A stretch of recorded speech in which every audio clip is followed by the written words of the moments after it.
Y hablando un poco, haciendo un repaso de anatomía también, ¿verdad? Estuvimos hablando de diverticulitis, cáncer de colon, ¿verdad? Y hoy vamos a mirar un poco sobre las partes recto y ano, ¿verdad? Las emergencias anorrectales. Es parte de nuestras aulas normalmente, las emergencias anorrectales. Vamos a encontrar en la práctica diaria. Hay muchos pacientes. Y la mayoría de estos pacientes vienen con mucho dolor, porque aparte de provocar mucho dolor, les impide tener sus eh, defecaciones, impide a que el paciente vaya a hacer sus necesidades, tanto materia fecal, ¿verdad? Como a veces incluso para orinar. Duele mucho y provoca mucha molestia. Y el paciente muchas veces tiene mucha vergüenza, ¿no? Mucha vergüenza para consultar por los problemas, ¿verdad? Entonces el recto, ¿verdad? La ampolla rectal, y ahí nosotros vamos a ir viendo que tiene un esfínter interno y tiene un esfínter externo, ¿verdad? Un esfínter externo y un esfínter interno. Entonces tenemos un esfínter interno que está por músculo liso e involuntario, ¿verdad? Y continuación de la musculatura es circular del recto, ¿verdad? Y el esfínter externo habitualmente tiene tres capas musculares, ¿verdad? Estriada, voluntaria, ¿verdad? Es el que nosotros manejamos habitualmente, ¿verdad? Y a continuación de la musculatura del cubo rectal, ¿verdad? El piso pelviano. Muy bien. Y podemos ver las dimensiones, tiene más o menos entre 15 a 17 centímetros, ¿verdad? Tiene válvulas o valvas, ¿verdad? Rectales, que habitualmente esto nosotros cuando se llena de materia fecal se distiende, ¿verdad? Tiene un margen pectíneo, un margen rectal, ¿verdad? Del extremo rectal, donde está la musculatura, ¿verdad? Eso del el elevador del ano se llama, ¿verdad? Y la musculatura pectínea, ¿verdad? Del piso de la pelvis, ¿verdad? Eh, Muy ricamente vascularizada. Uno de los órganos que tienen como una especie de seguridad, ¿verdad? Tiene varias ramas viniendo de diferentes partes. La gran mayoría de ellas viene de las ilíacas, ¿verdad? O la hipogástrica, ¿verdad? Y la parte venosa ricamente vascularizada tiene doble vascularización, tiene una vascularización anterior y posterior, un plexo, ¿verdad? Ese plexo se llama plexo rectal o hemorroidal, ¿verdad? Está irrigada por las ramas terminales que vienen a ser de la ilíaca, ¿verdad? Y también de la mesentérica, ¿verdad? Entonces tenemos ramas que provienen de la mesentérica, son la rectal superior, ¿verdad? Y después las ramas que vienen de las ilíacas, ¿verdad? Las pudendas, eh, arteria rectal media y rectal inferior, hemorroidal inferior, ¿verdad? Tiene muy rica vascularización, está ricamente vascularizado y sus plexos son muy importantes y están muy bien entrelazados, anatomosados, tanto en la parte anterior como posterior, ¿verdad? Son comunicantes, se comunican. Tal es así que una termina en la vena mesentérica, ¿verdad? Para formar después lo que es el la vena porta, y la otra termina en la vena cava, ¿verdad? O sea, va a parar a la ilíaca y de ahí a la cava. Entonces, de ahí es cuando tenemos las hemorroides, ¿verdad? Habitualmente son las dilataciones venosas, varices venosas. Hay que ver si no hay un compromiso en la hipertensión portal, porque habitualmente si hay hipertensión portal puede terminar provocando varices, ¿verdad? También así las metástasis, ¿verdad? Que muy rica vascularización, los órganos habitualmente su metástasis pueden ser bastante a distancia, ¿verdad? Aquí podemos ver la relación que tiene con el útero del recto y con la vagina, ¿verdad? Y en el hombre tiene una estrecha relación con las vesículas seminales y con la próstata, ¿verdad? Por eso es que habitualmente podemos palpar el aumento de la próstata a través del recto. Bueno, ¿cuál es la historia clínica? ¿Qué cuenta el paciente que viene a la consulta por este tipo de cuadros este, hemorrágicos o cuadros de urgencia no rectales, ¿verdad? ¿Qué es lo que puede tener? Hemorragia, puede tener dolor, puede tener picazón, ¿verdad? Prurito, puede tener secreción y puede tener aumento del volumen perianal. Este dolor de duración de intensidad, el tipo de dolor, ¿a qué se asocia habitualmente el dolor? Si el dolor viene con la defecación, por ejemplo, o cambio en el hábito intestinal o en la forma de la deposición, ¿verdad? Puede cambiar, puede ser muy líquido o puede ser a veces el tamaño pequeño, como son las heces caprinas en el cáncer de colon, por ejemplo. Puede cambiar el color, como por ejemplo en la eh, acolia, ¿verdad? Cuando hay obstrucción del colédoco, habitualmente las heces pueden salir de un color blanco o puede tener un color negro cuando, por ejemplo, hay hemorragia digestiva alta. La consistencia y la frecuencia en sus deposiciones. ¿Por qué todo esto? Porque ustedes son los que tienen que hacer la historia clínica y todo esto tiene que figurar. Las historias clínicas son muy pobres, tienen muy pocos datos, ¿verdad? Entonces, ¿cómo yo voy a llegar a un diagnóstico si no tengo ni siquiera una buena exposición sobre el cuadro del paciente, ¿verdad? Los signos, los síntomas? La eliminación o no de gases, los pujos y los tenemos rectales, se llama síndrome rectal. La presencia de sangre, principal causa de consulta. El paciente a veces meses no se va del cuerpo y no hay problema, pero si sangra y cambia de color, habitualmente el hombre ya va a la consulta, ¿verdad? El ser humano se apura mucho en la consulta, sobre todo cuando hay hemorragia mezclada con deposiciones. Se puede ver cuando va al baño o puede incluso encontrar en la ropa interior cuando va a sacarse, ¿verdad? ¿Qué me interesa a mí en la historia clínica? Los antecedentes patológicos personales, en la investigación de las patologías del recto y del ano, los antecedentes de cáncer en la familia, radiaciones, ¿verdad?, pélvicas, enfermedades inflamatorias intestinales, poliposis, inmunocompromiso, diabetes, alteración de la coagulación, por ejemplo, en el caso de que vaya el cuerpo con sangre, ¿verdad? Cáncer o lesiones precancerosas alrededor del ano, ¿verdad? Vemos mucho se está viendo aquí ahora alrededor del ano, esas lesiones condilomatosas se llama, o papiloma, ¿verdad? ¿Por qué en el ano se va a parar incluso de hombres, ¿verdad? ¿Por qué en el ano un hombre va a haber papiloma virus, ¿verdad? Todas esas cosas son lesiones precancerígenas. Cáncer o lesiones precancerosas, dolor y sangramiento brillante, cuando se limpia el papel higiénico. Hay que preguntarse si hay fisura, mucosidad sanguinolenta, cáncer o enfermedades inflamatorias pélvicas intestinales, ¿verdad? Para recordar qué significa, ¿verdad?, que la sangre roja saliendo por el ano se llama rectorragia. La sangre mezclada con las deposiciones en el recto se llama hematoquexia y el color negro de la materia fecal se llama melena. Entonces nosotros tenemos que ir sabiendo de dónde proviene eso. Si es sangre roja rutilante, habitualmente es en una zona cercana hacia el ano, ¿verdad? Se llama hemorragia digestiva baja. Pero si es melena, habitualmente nosotros hablamos de que la sangre es digerida y tuvo que haber venido de arriba, de encima del ángulo de Trace, ¿verdad? Hematoquexia, sangre mezclada en las deposiciones proximal al recto.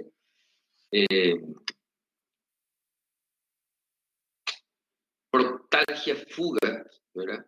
Significa episodios de dolor, mucho dolor a nivel del recto, muy severo, que generalmente ocurre por la noche, ¿verdad? Asintomáticos entre los ataques, el examen rectal normal, Al tocar no encontramos nada. La etiología puede ser desconocida y se debe a espasmo de la musculatura del recto o contracciones del piso pélvico, ¿verdad? Habitualmente se maneja con baños tibios y se le da sedante y relajante para que el paciente pueda dormir tranquilo, si no le despierta.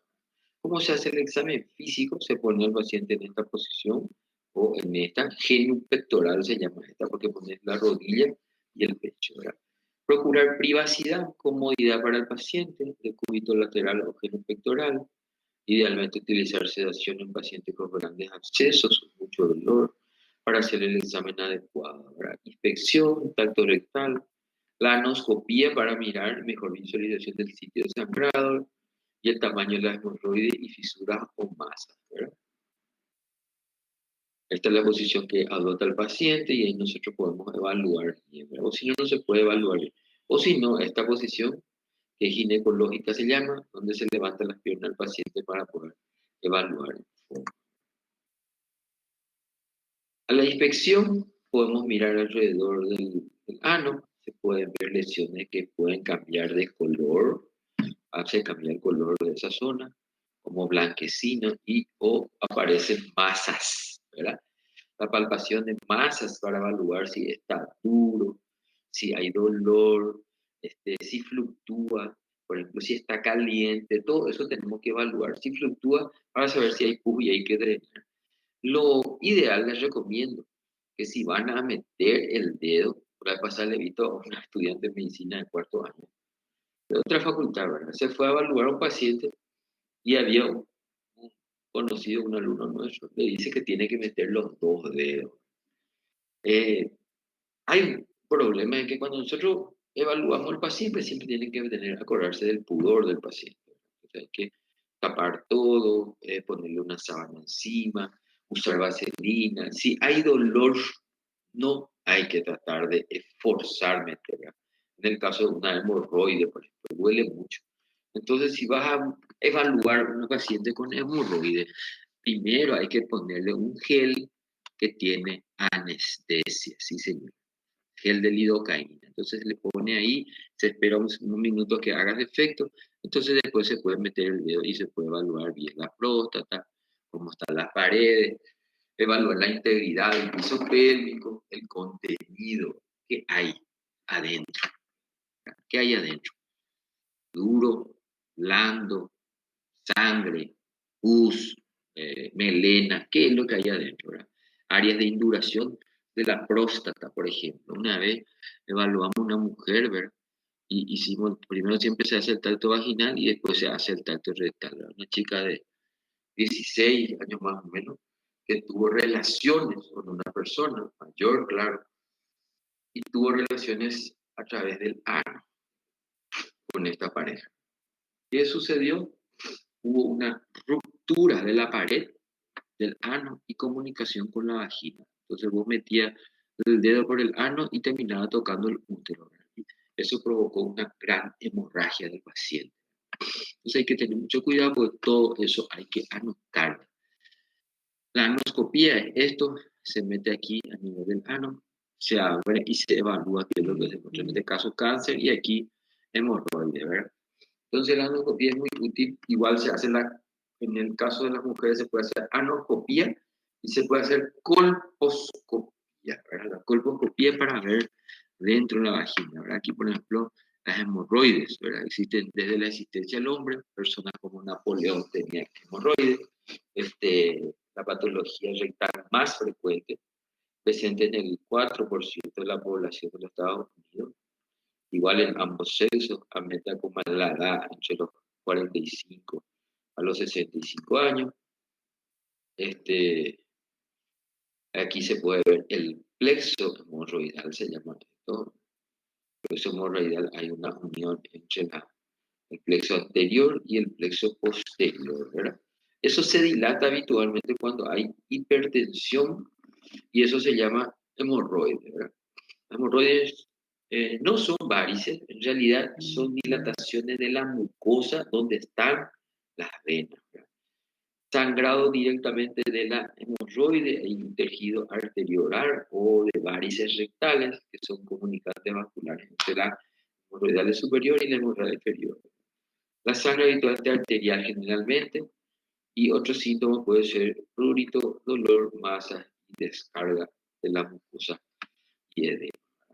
Habitualmente el embarazo puede ocasionar hemorroides. Embarazada habitualmente tiene mucha hemorroides porque hay mucha compresión dentro del estómago, del abdomen, perdón. Hay compresión de las venas y del plexo venoso y eso hace que impida volver al hígado normalmente y provoca dilatación. Esto provoca una compresión directa o indirecta de las hemorroides. La constipación crónica también puede ser un componente predisponente para tener hemorroides, ¿verdad? Y otro es la hipertensión portal.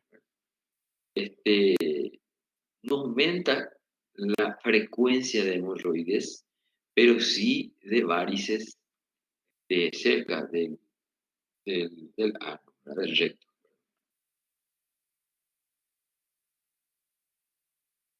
Hemorroides. Las hemorroides pueden ser internas o externas, ¿verdad? Las internas son suprapectíneas, ¿verdad? Del plexo submucoso, del drenaje venoso portal, tiene muy poca inervación, está cubierta por epitelio cilíndrico. Las internas duele muy poco. Ahora las externas son una desgracia, ¿eh? Duele muchísimo. Son infrapectíneos, ¿verdad? En esta zona. Es del plexo subcutáneo, el drenaje venoso a la cava inferior, ¿verdad? Ricamente inervado y cubierta por el epitelio de transición entre el canal anal y la piel. Por eso las externas son las que duelen muchísimo, muchísimo. La hemorroide interna se clasifica en 4 grupos según la magnitud del prolapso o de la salida hacia afuera. Las hemorroides internas no son palpables a no ser que esté prolapsada, o sea que se haya salido hacia afuera. Y si hay descarga mucosa sanguinolenta, sospechar de que haya un prolapso rectal. ¿Alguna duda de aquí?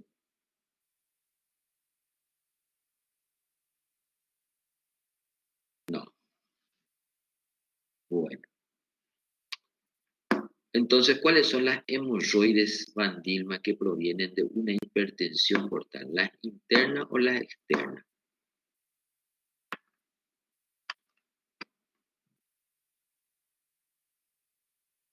Porque la externa, ¿de dónde proviene?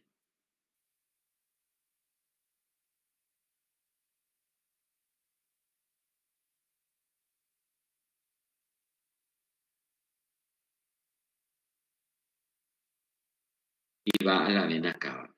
Las internas son las que van al plexo portal, ¿no? Las internas. O sea, las internas son las que habitualmente son a consecuencia de hipertensión portal. Las externas habitualmente tienen más que ver con constipación y le digo que exceso de consumo de alcohol.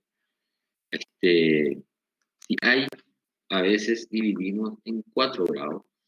Grado 1, hemorroides sobresalen en la luz del canal anal, no prolapsan, pueden producir sangrado. Grado 2, con sangrado que se proyectan hacia afuera durante la evacuación, pero que se reducen espontáneamente, ¿verdad? Grado 3, hemorroides con sangrado que fluyen espontáneamente en la evacuación y requieren reducción manual. Y hemorroides con sangrado que se prolapsan permanentemente y son irreductibles. Aquí podemos ver el grado 1, no prolapsan, sobresalen en la luz nomás. Grado 2, con sangrado ya, pueden producir sangrado, que se proyecta hacia afuera durante la evacuación. Y en la grado 3 y grado 4. Sus características. ¿Cómo se maneja una hemorroide interna? Poco dolor, es reductible, con el dedo entra hacia adentro. Se puede hacer baño al asiento, tibio, eh, dieta con fibra, higiene anal con agua tibia. Se puede utilizar esteroides con lidocaína de uso tópico, se mete adentro y la deducción manual, ¿verdad? habitualmente no duelen tanto como las hemorroides externas. Las internas, el sangrado no necesita manejo quirúrgico. Responden bien al lubricante, vaselina, ablandadores de heces, formadores de material fecal como los, las bacterias, psyllium, y reducción de alimentos poco digeribles en la dieta como nueces y pipoca. Hemorroides internas, las hemorroides grado 4, mixtas se llaman porque son internas y externas al mismo tiempo. Habitualmente tienen prolapso, que son de color medio rojo, violeta, oscuro, muy doloroso. Hay gran hipertonía del esfínter interno que impide la reducción del prolapso y muy sensible a la palpación. O sea, en estos casos no les recomiendo querer hacer palpación o meter el dedo ahí, ¿verdad? La obstrucción hemorroidal se puede necrosar esto de aquí, se puede necrosar, y hay riesgo de sangrado, úlcera, retención urinaria. Le dije que a veces cuesta también orinar porque utiliza la musculatura y eso provoca dolor, ¿verdad? Para la reducción se requiere sobre todo anestesia local y sedación.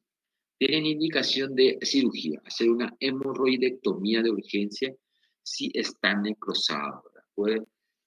Puede eso ocasionar una trombosis que es muy, muy doloroso, la trombosis de la hemorroide, ¿verdad? Las hemorroides externas, en cambio, son infrapectíneo, una línea que se llama línea pectínea. Son submucosos, subcutáneos, perdón, drenaje venoso va a la cava inferior, ricamente inervado, recubierto por epitelio de transición y piel. Se puede trombosar, les dije recién. Puede, como una vena, va un coágulo, hay un proceso inflamatorio ahí, edema, y puede formar un coágulo, ¿verdad? Inicio brusco, intenso, permanente. Ahí dolor aumenta con las maniobras de Valsalva, o sea, cuando quiere ir el cuerpo, sobre todo al sentarse.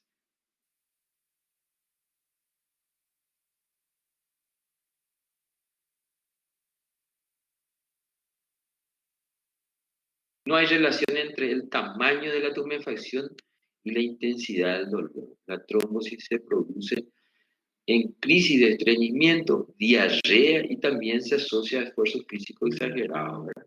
Existe la relación con la ingesta de algunos tipos de condimentos picantes, ¿verdad? Esas salsas de ajo con picle, ¿verdad? Y sobre todo alcohol. El alcohol en exceso, Dios mío, cómo produce hemorroides y duele. Eh, Hemorroide externa, trombosis hemorroidal. La infección anal confirma el diagnóstico. La tumefacción subcutánea azulada, firme y dolorosa a la presión. Puede existir edema severo y puede haber un coágulo, una trombosis asociada y a veces no se ve, ¿verdad? Cuando hay trombosis relativamente es indolora, tamaño moderado y se acompaña de mucha hinchazón, mucho edema. Entonces hay que hacer calor húmedo local, baño de asiento, analgésico con corticoides y sobre todo ablandar las heces, ¿verdad? El uso de ácido bórico en el baño de asiento, ungüento y supositorio no han demostrado tener un efecto favorable, ¿verdad? Muchos acá también en nuestro país hierven hojas de guayabo, que es un antiséptico muy bueno, y le hacen sentar en ese al paciente, ¿verdad? La evolución es favorable, desaparece alrededor de 2 a 7 días, claro que duele como loco, se deja ir del cuerpo. Entonces, habitualmente antes ya usamos corticoides a nivel local. Eh, la tumefacción disminuye con diversos grados de rapidez, de acuerdo al grado de inflamación, ¿verdad? Nunca hemos hecho unidad quirúrgica en cuadros agudos, porque va a sangrar, no va a parar de sangrar, ¿verdad? Las hemorroides externas, el saco subcutáneo, la hemorroide puede sufrir necrosis, evacuación espontánea en coágulo y alivio inmediato. O sea, si vos cortás, está curado tu paciente. La evacuación espontánea es usualmente incompleta. El paciente poco sintomático, manejo no quirúrgico, ¿verdad? Si es que no hay mucho dolor, suspender los deportes, evitar el alcohol, ¿verdad? Entonces se resolverá en 2 semanas más o menos. El drenaje espontáneo puede sangrar por 2 días, la sangre es oscura, escasa, y el paciente tiene mucho dolor. El dolor es intenso. El drenaje habitualmente nosotros hacemos en el lecho de urgencia. Este es resultado es como una consecuencia, una complicación, ¿verdad? El trombo regresó, la piel quedó agrandada y eso se llama plicoma anal. A veces considerado erróneamente como una hemorroide externa, pero no. En realidad es la carne que quedó ahí vacío y deja una sensación extraña y molestosa. Es asintomático. Otro cuadro, aparte de las hemorroides, muy frecuente también, son las fisuras, ¿verdad? Una herida, una solución de continuidad habitualmente en el ano, ¿verdad? De la línea distal, pectínea hasta el margen anal. Se puede ver, ¿verdad? La mayoría hoy día tienen que ver con aumento de peso, deposiciones muy duras, diarrea muy severa, aumento de la presión del esfínter anal, ¿verdad? Y algunas que otras tendencias sexuales también pueden producir este tipo de lesiones, como cuerpo extraño, vimos, llegamos a ver cómo metían cuerpo extraño en el ano, terminó provocando perforación inclusive, ¿verdad? Pero hay una proctalgia, dolor en el recto, ¿verdad? El esfínter interno es hipertónico, hay isquemia local y después hay dificultad en cicatrización. Por eso siempre decía un profesor, el órgano que no se usa se atrofia, dice, es categórico, ¿verdad? Pero cada órgano tiene una función específica, ¿verdad? Y a veces nosotros queremos impartir la utilización de nuestros órganos para otras cosas. Entonces se daña, no está preparado, ¿verdad? Visto un reportaje de una cardióloga en la USP que habló sobre endocarditis bacteriana, paciente con HIV, hermoso estudio, estaba en el Facebook, ¿verdad? Y habla sobre sus pacientes con HIV, por qué hacían endocarditis bacteriana, ¿verdad? Y tenía que ver con la vascularización del ano, el recto y el ano, que tiene una línea directa que va hasta el hígado, ¿verdad? Y ustedes saben que el hígado, por su vascularización, se conecta con la vena, con la suprahepática, con la vena cava inferior y de ahí a la aurícula del lado derecho, ¿verdad? Y eso fue su trabajo investigativo, esta doctora. La utilización del recto y el ano por fricción puede ocasionar invasión de bacterias y entrar y directamente ir hasta el corazón. No así la vagina sí tiene un epitelio diferente y está preparado para la fricción. Entonces son cosas anatómicas que hay que saber, ¿verdad? Que por ahí ayudan a iniciar la investigación de dónde proviene habitualmente la invasión de las bacterias. Tiene un esfínter interno hipertónico, puede ocasionar isquemia local y dificultad en la cicatrización.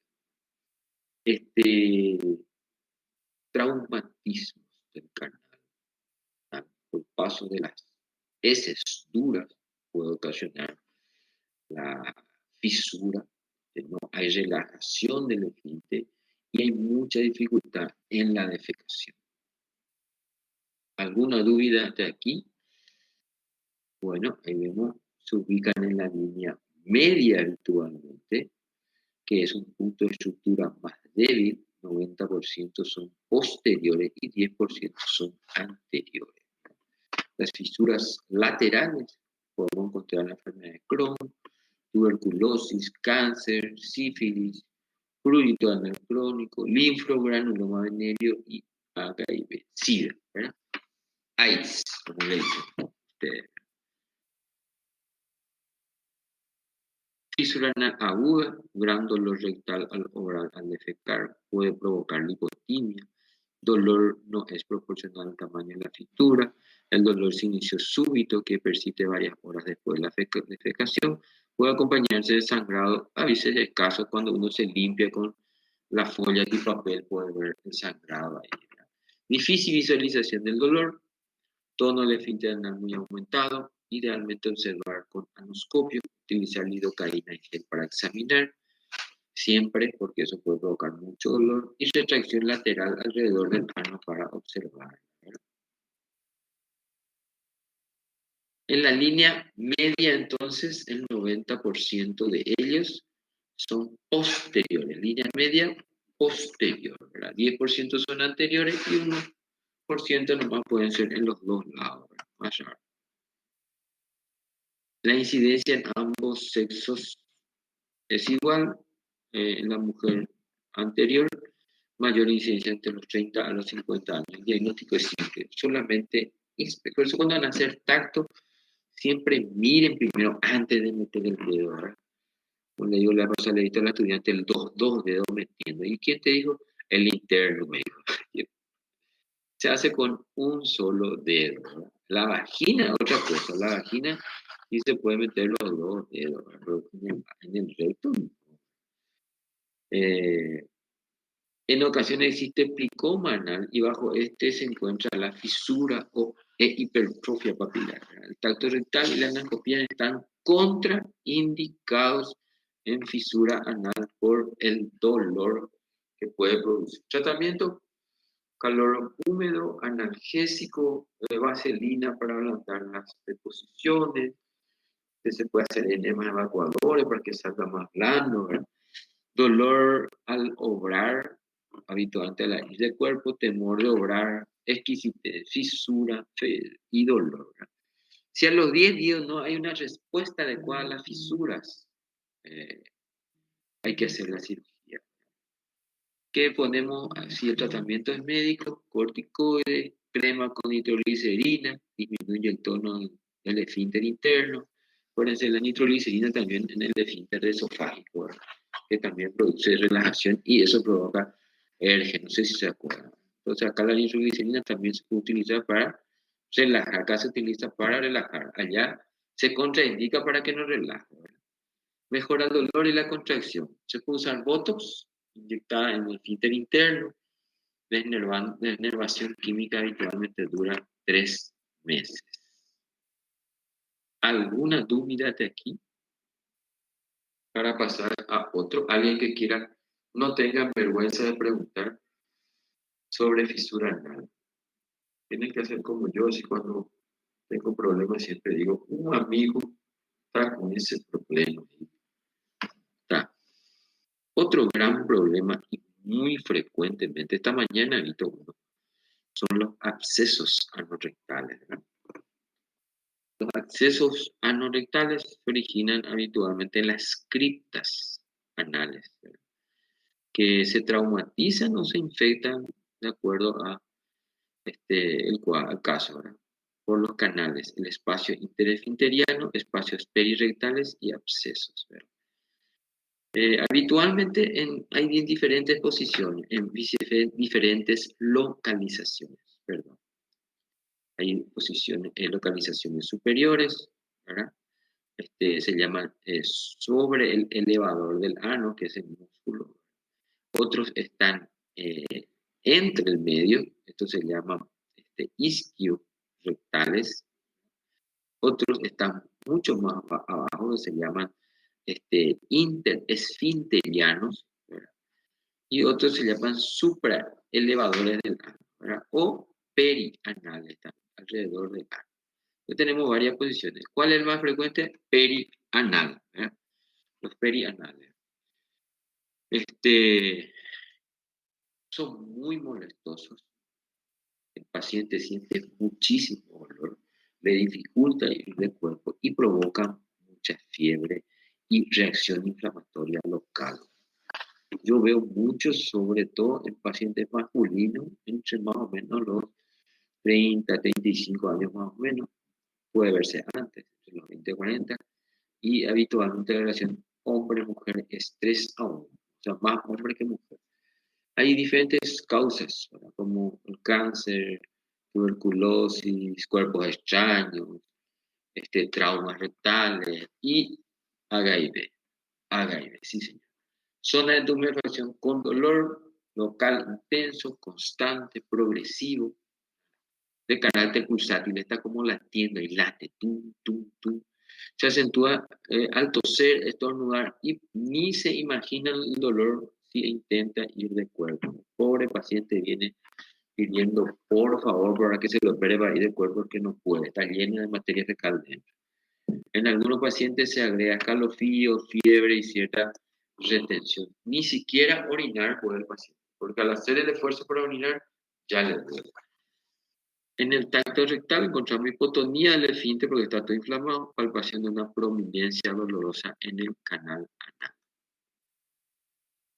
Puede ver los accesos. 45% perianal. Aquí está, perianal. Este de aquí. ¿Ah? La masa palpable, dolorosa, caliente y fluctúa. Al tocar, fluctúa. Muy raro que esto se vuelva sistémico. Casi siempre es ahí en esa zona nomás. Está la izquierda rectal, 20-25%. Está el interesfinteriano también, entre los espacios entre los esfínteres. Progresa hacia arriba.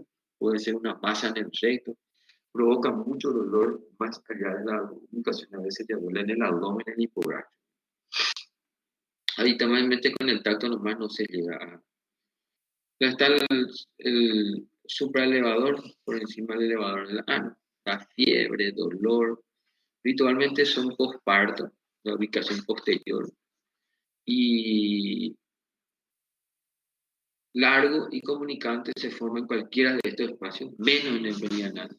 Difícil diagnóstico, muy difícil. Antibiótico, sí o sí, y drenaje. ¿Verdad? Eso es lo primordial. ¿Verdad? Si hay una sospecha de flemón, hay que indicar reposo, calor local, analgésico.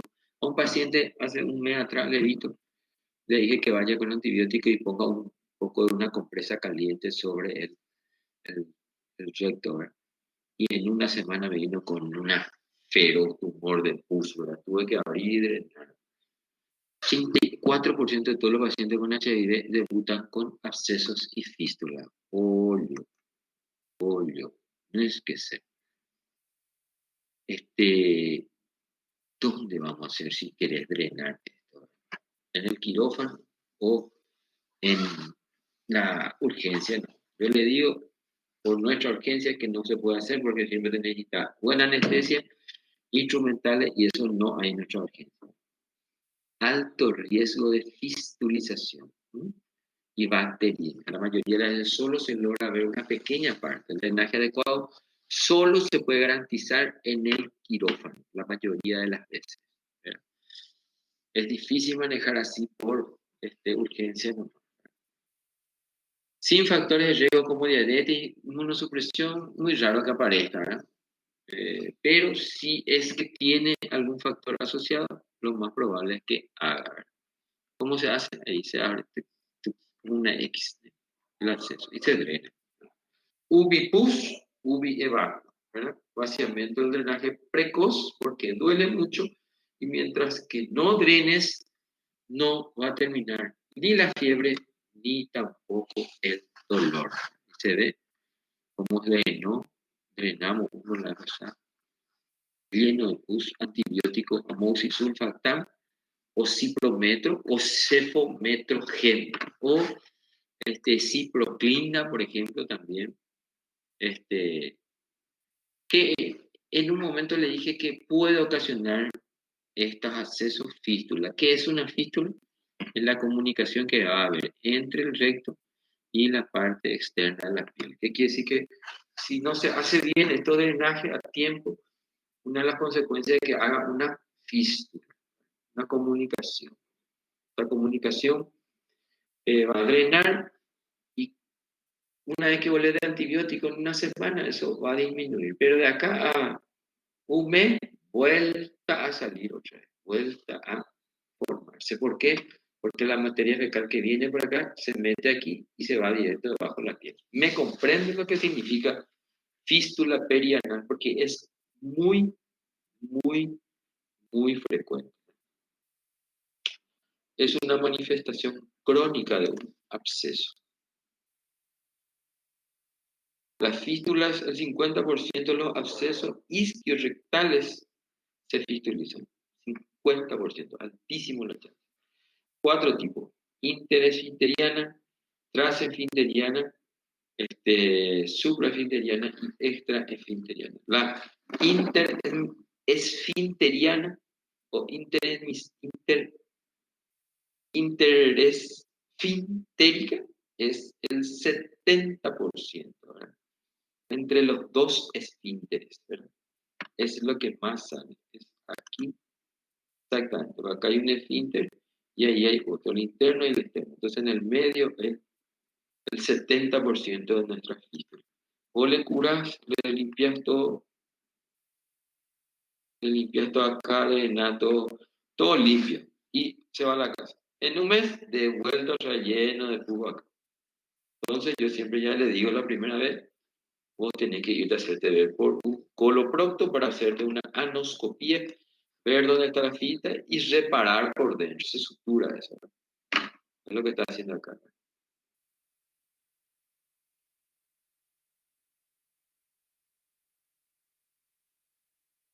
Bueno, son de resultado de abscesos, ¿verdad? Queda una boquita ahí drenando, puso un tiempo prudencial.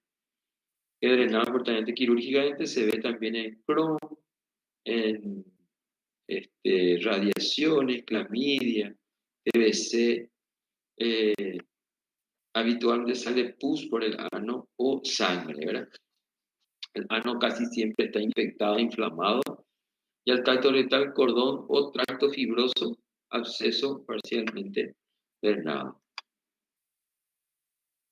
De más o menos eh, los dolores o las enfermedades orificiales, ¿qué es lo que pueden producir? Dolor al evacuar, sangrado al evacuar, dolor constante o drenaje de algún tipo de secreción. Si drenaje de secreción casi siempre pensamos en fístula. Si hay dolor constante, absceso, si hay sangramiento al evacuar, hay que pensar en hemorroides, y si hay dolor al evacuar, pensar en fisura, ¿verdad? Fisura, un buen recuadro. Todo esto, si es que no se cuida en forma, no se hace tratamiento, puede terminar provocando un cuadro de sepsis, ¿verdad? Y eso puede llevar a un shock séptico y posteriormente a una falla orgánica múltiple, un FOM, ¿verdad? De ahí puede partir una infección gravísima que no sé si ya hablamos, vamos a hablar más adelante, que es la fascitis necrotizante, ¿verdad? O enfermedad de Fournier también. Eso es para más adelante. ¿Alguna duda hasta aquí en emergencia anorrectal? Si no hay más, entonces, para no meternos en enfermedades de piel, tejido celular. Es una complicación también la sepsis perianal, ¿verdad? Pero tiene que tener un drenaje quirúrgico importante, antibiótico en grandes dosis, pero el debridamiento de toda esa zona que puede terminar provocando que el colon tenga que ser rebatido hacia afuera, ¿verdad? Si no hay más duda, otro gran problema es el fecaloma. El fecaloma es la acumulación de toda la materia fecal apoyada tal que pierde el líquido y la consistencia para defecar, ¿verdad? Es muy frecuente, sobre todo en personas mayores. Hay dolor, tenejo, incontinencia, deposiciones líquidas, ¿verdad? Se palpa en el tacto la materia fecal y se tiene que extraer con la mano. A veces sale al hacer una evacuación o al hacer enema puede salir, y si no sale ahí, se tiene que hacer cirugía para poder abrir y eliminar. ¿Está? ¿Alguna duda? Vean, ok, ahí. No, perfecto. Entonces, si no hay más nada, quedamos así. Hasta aquí nuestro examen parcial. ¿Está? Probablemente la semana que viene vamos a estar enviando ya, porque tenemos parcial, ¿verdad? No es final, ¿verdad? me aclaren la duda, porque tengo 3 materias juntas: patología, semiología y clínica quirúrgica. Nunca sé si estamos parcial este mes, ¿va? Entonces hasta aquí, esto leer hasta aquí.